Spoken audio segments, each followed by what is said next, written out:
And I do think there is an argument for we are public servants. That's our jobs.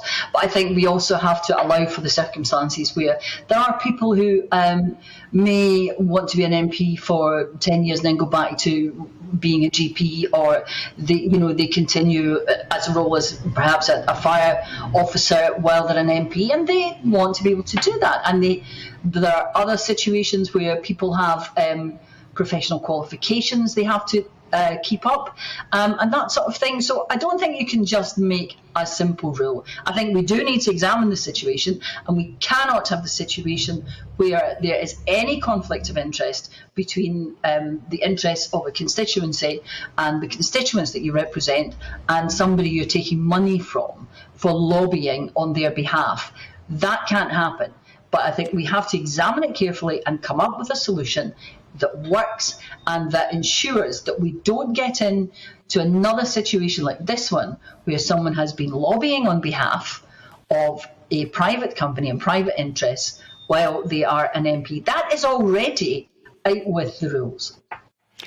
I mean, there'll be people I've spoken to on this topic who say, well, if you suddenly start to forbid MPs from having second jobs, for holding positions on boards or directorships or whatever it may be, then you're going to essentially put off a lot of talented people who have had jobs in the real world from becoming politicians. Is that something that you agree with, or do you think that's frankly just an excuse to use what's a very privileged position to earn an extra buck or two?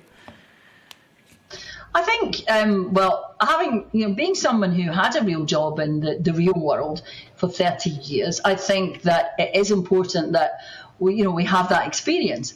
But I think what we have to do is look very carefully at the rules and ensure that we don't have people taking lots of money simply for being, a company being able to say that they have a former cabinet minister and then, they lobby on their behalf. We've heard so much of that recently, so much sort of sleaze and, possibilities of cronyism and, cabinet ministers using their position to lobby ministers directly. We had the whole Greensill controversy about what exactly went on there.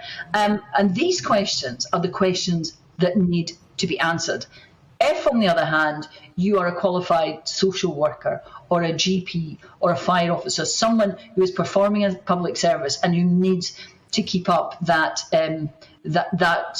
qualification, or if you're a farmer who has a family farm and you're also an MP, I mean, these are different situations. So what we have to do is look at the situation carefully and protect the public's interest, protect them from people misusing the position as MP for their own benefits or having any conflict of interest. We must be transparent. The public have a right to know what we do, and they have a right to know that our first and only priority is our constituents.